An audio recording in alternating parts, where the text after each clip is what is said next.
اللهم صل على محمد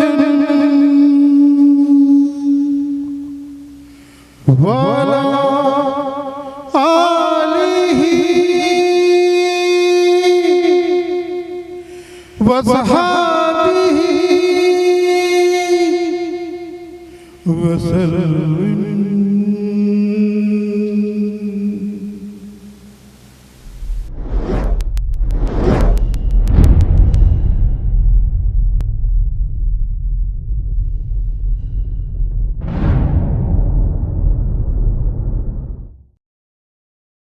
بسم اللہ الرحمن الرحیم.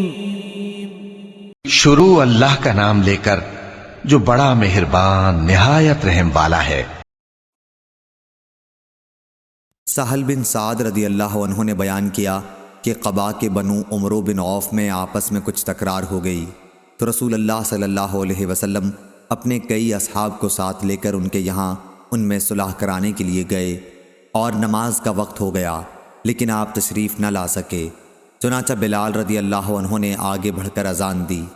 ابھی تک چونکہ حضرت صلی اللہ علیہ وسلم تشریف نہیں لائے تھے، اس لیے وہ حضرت صلی اللہ علیہ وسلم ہی کی ہدایت کے مطابق ابو بکر رضی اللہ عنہ کے پاس آئے اور ان سے کہا حضور صلی اللہ علیہ وسلم وہیں رک گئے ہیں اور نماز کا وقت ہو گیا ہے، کیا آپ لوگوں کو نماز پڑھا دیں گے؟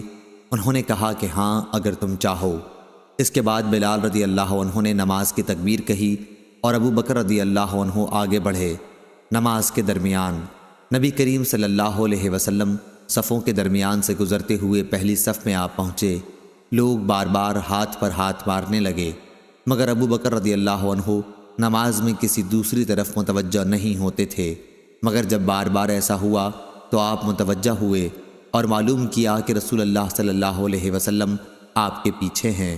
حضرت صلی اللہ علیہ وسلم نے اپنے ہاتھ کے اشارے سے انہیں حکم دیا کہ جس طرح وہ نماز پڑھا رہے ہیں اسے جاری رکھیں. لیکن ابو بکر رضی اللہ عنہ نے اپنا ہاتھ اٹھا کر اللہ کی حمد بیان کی اور الٹے پاؤں پیچھے آ گئے اور صف میں مل گئے. پھر نبی کریم صلی اللہ علیہ وسلم آگے بڑھے اور نماز پڑھائی.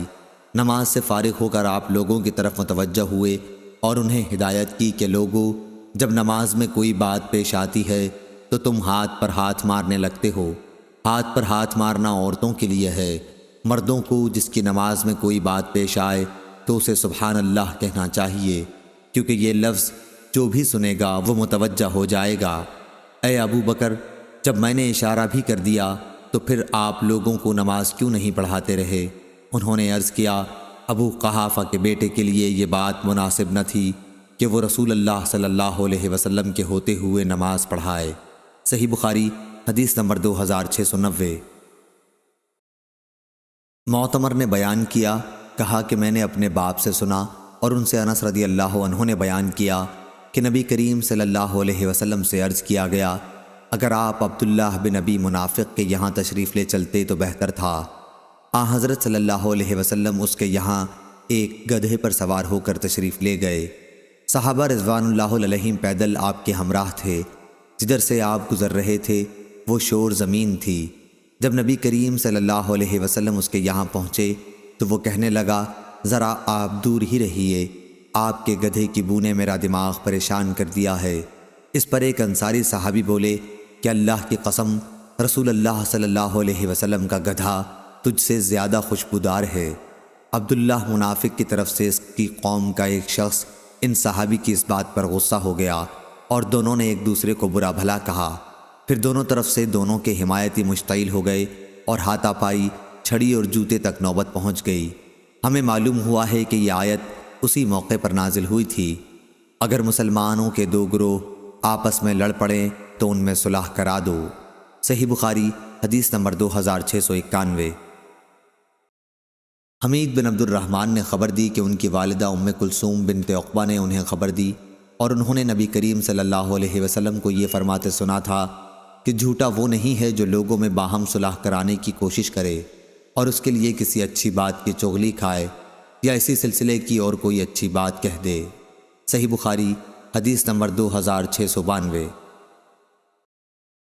ابو حازم نے بیان کیا اور ان سے سہل بن سعد رضی اللہ عنہ نے بیان کیا کہ قبا کے لوگوں نے آپس میں جھگڑا کیا اور نوبت یہاں تک پہنچی کہ ایک نے دوسرے پر پتھر پھینکے۔ حضرت صلی اللہ علیہ وسلم کو جب اس کی اطلاع دی گئی تو آپ نے فرمایا چلو ہم ان میں صلح کرائیں گے۔ صحیح بخاری حدیث نمبر 2693۔ سفیان ثوری نے بیان کیا ہشام بن عروہ سے، ان سے ان کے والد نے اور ان سے حضرت عائشہ رضی اللہ عنہا نے اللہ تعالیٰ کے اس فرمان کی تفسیر میں فرمایا، اگر کوئی عورت اپنے شوہر کی طرف سے بے توجہی دیکھے تو اس سے مراد ایسا شوہر ہے جو اپنی بیوی میں ایسی چیزیں پائے جو اسے پسند نہ ہوں، عمر کی زیادتی وغیرہ، اس لیے اسے اپنے سے جدا کرنا چاہتا ہو، اور عورت کہے کہ مجھے جدا نہ کرو، نفقہ وغیرہ جس طرح تم چاہو دیتے رہنا، تو انہوں نے فرمایا کہ اگر دونوں اس پر راضی ہو جائیں تو کوئی حرج نہیں ہے۔ صحیح بخاری حدیث نمبر 2694۔ زید بن خالد جہنی رضی اللہ عنہ نے بیان کیا کہ ایک دیہاتی آیا اور عرض کیا، یا رسول اللہ صلی اللہ علیہ وسلم، ہمارے درمیان کتاب اللہ سے فیصلہ کر دیجئے۔ دوسرے فریق نے بھی یہی کہا کہ اس نے سچ کہا ہے، آپ ہمارا فیصلہ کتاب اللہ کے مطابق کر دیں۔ دیہاتی نے کہا کہ میرا لڑکا اس کے یہاں مزدور تھا، پھر اس نے اس کی بیوی سے زنا کیا۔ قوم نے کہا تمہارے لڑکے کو رجم کیا جائے گا، لیکن میں نے اپنے لڑکے کو اس جرم کے بدلے میں 100 بکریاں اور 1 باندی دے دی۔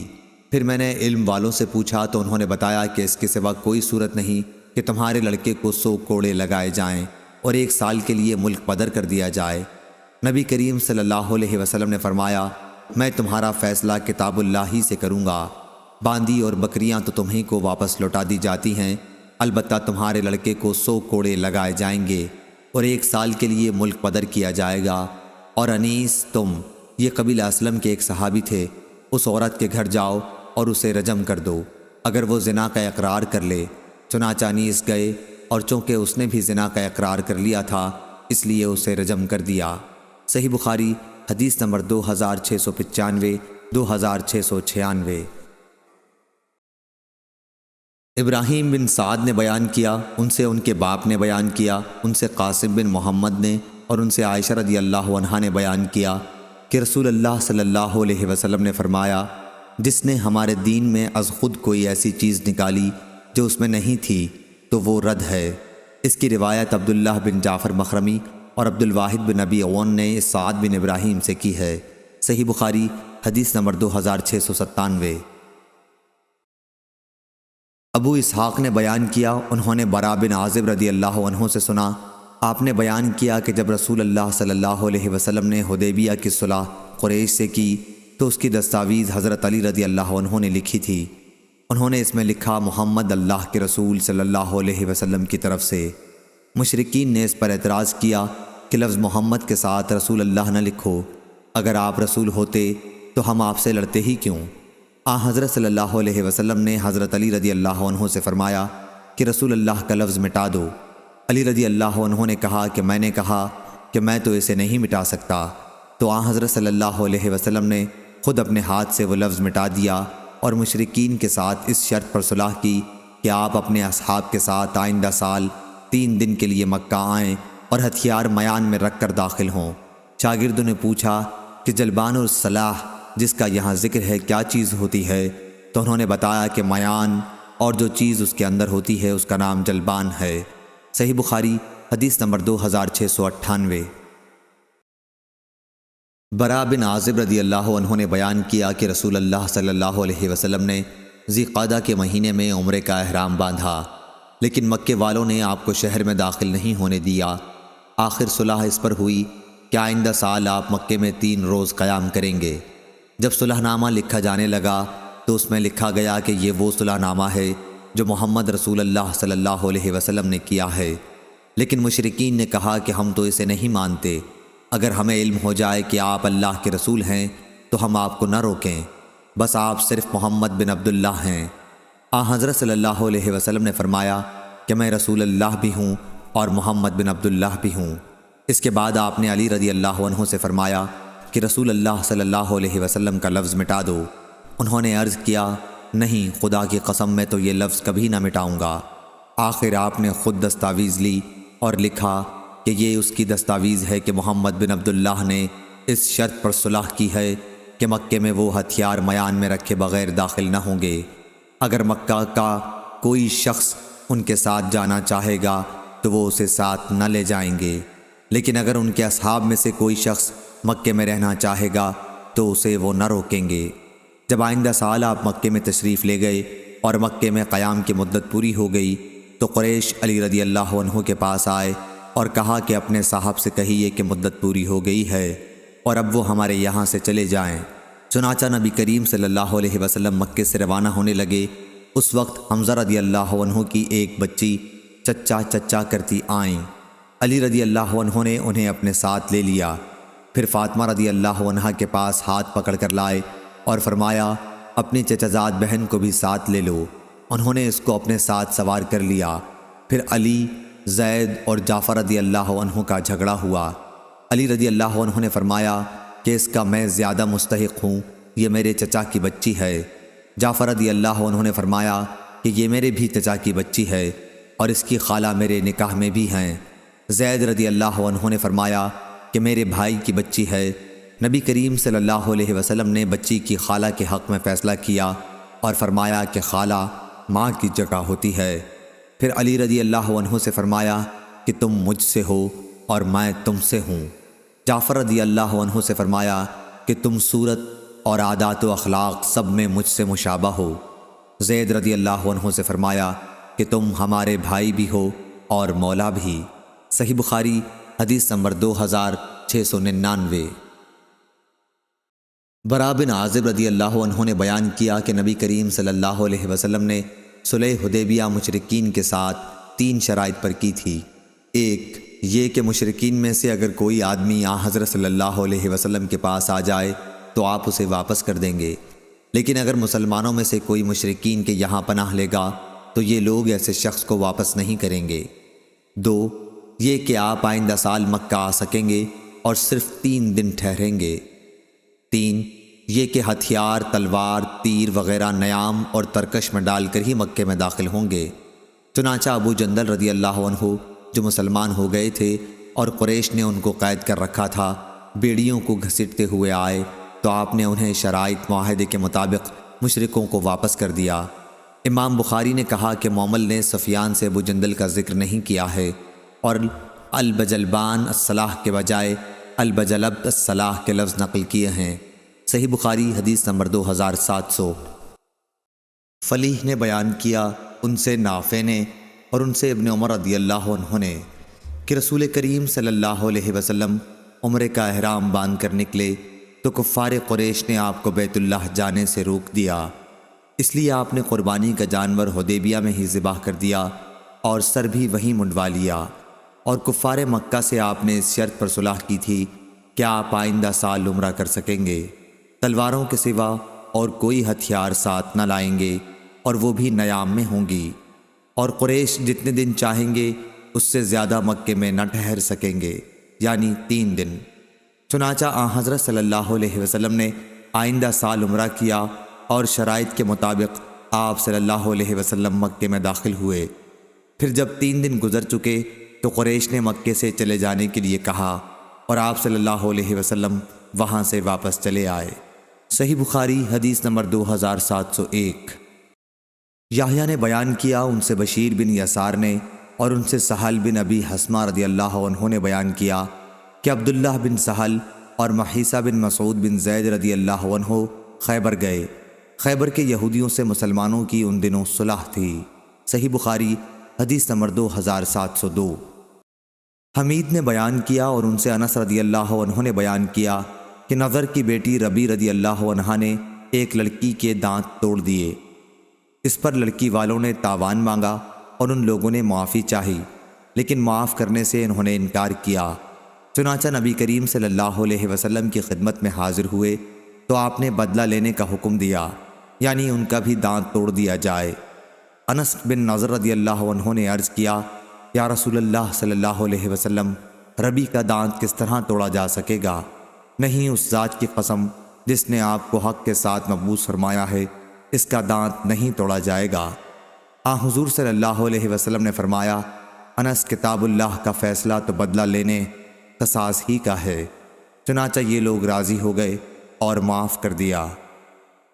پھر آپ نے فرمایا کہ اللہ کے کچھ بندے ایسے بھی ہیں کہ اگر وہ اللہ کی قسم کھا لیں تو اللہ تعالیٰ خود ان کی قسم پوری کرتا ہے۔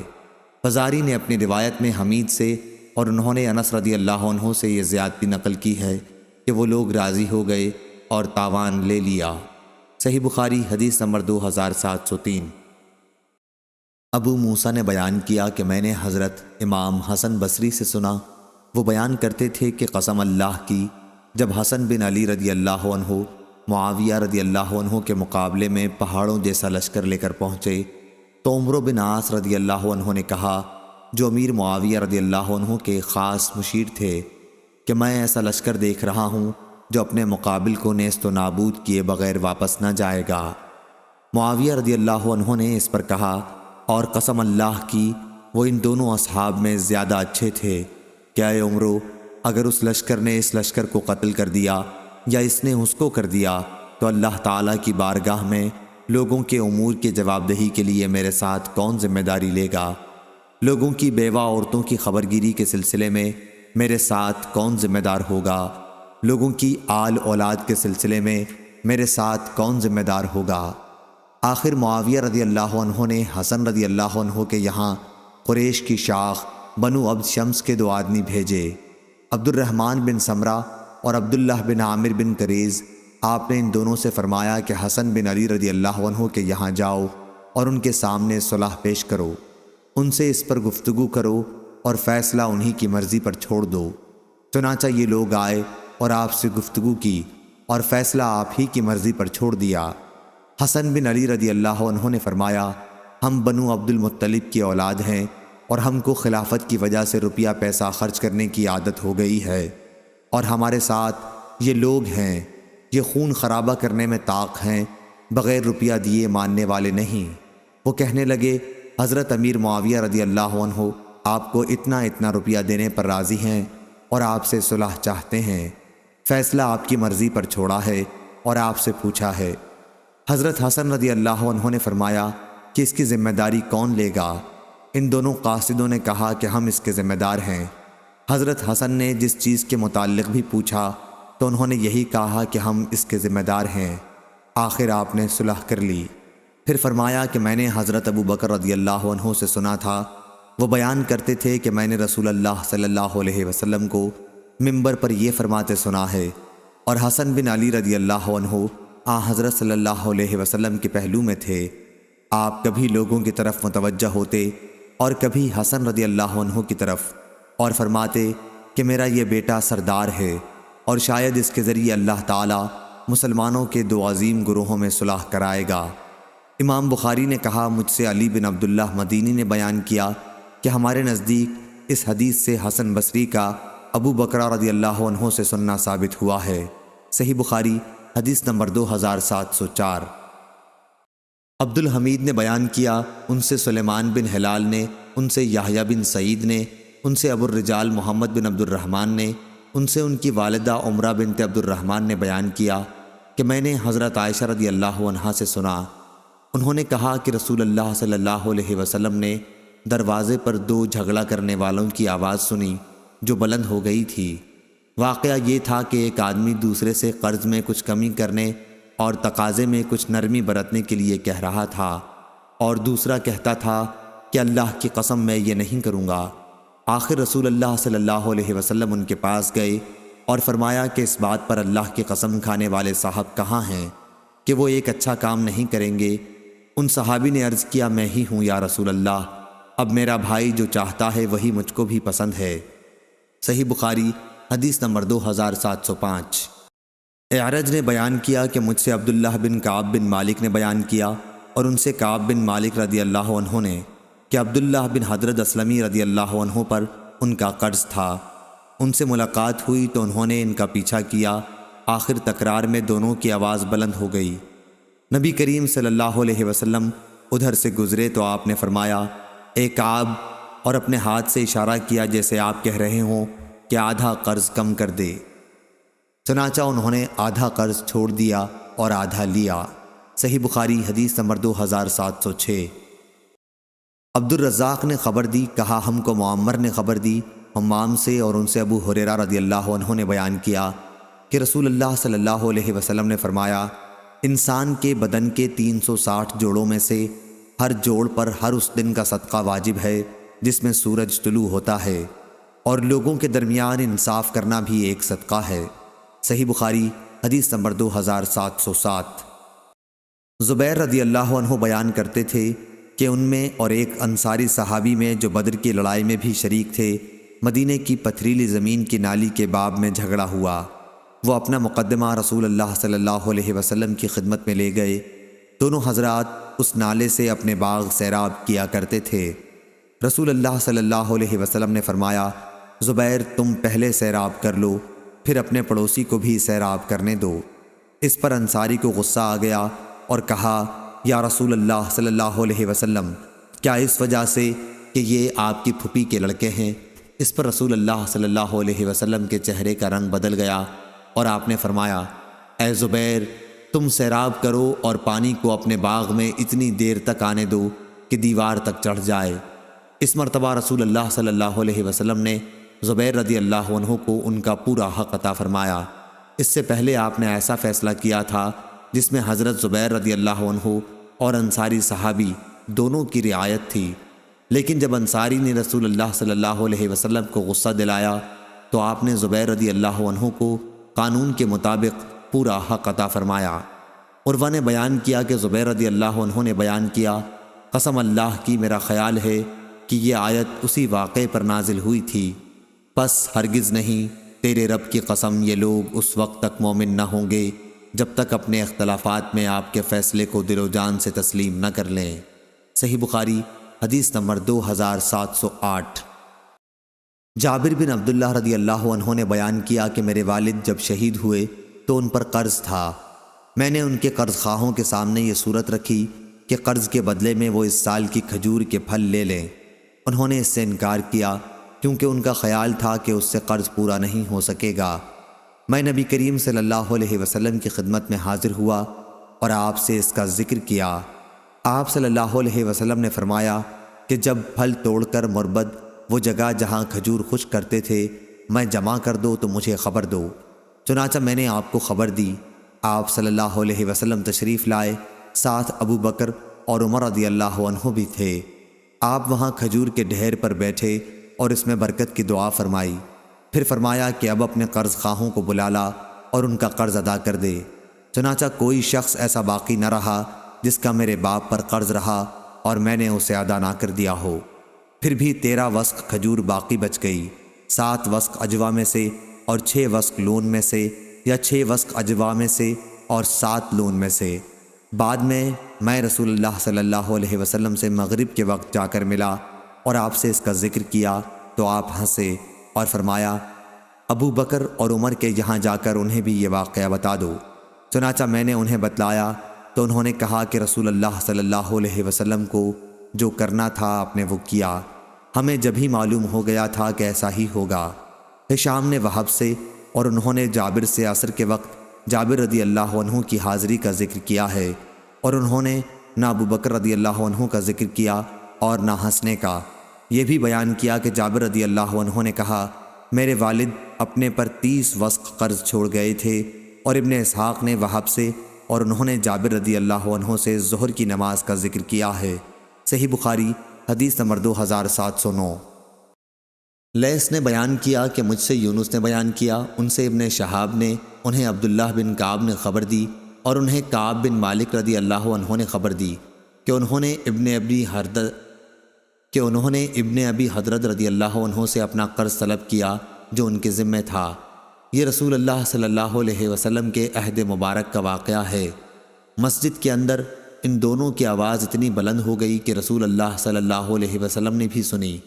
آپ اس وقت اپنے حجرے میں تشریف رکھتے تھے۔ چنانچہ آپ باہر آئے اور اپنے حجرے کا پردہ اٹھا کر کعب بن مالک رضی اللہ عنہ کو آواز دی۔ آپ نے پکارا، اے کعب! انہوں نے کہا، یا رسول اللہ میں حاضر ہوں۔ پھر آپ نے اپنے ہاتھ کے اشارے سے فرمایا کہ آدھا معاف کر دے۔ کعب رضی اللہ عنہ نے کہا کہ میں نے کر دیا۔ یا رسول اللہ صلی اللہ علیہ وسلم، آپ نے ابن ابی حضرت رضی اللہ عنہ سے فرمایا کہ اب اٹھو اور قرض ادا کر دو۔ صحیح بخاری حدیث نمبر 2710۔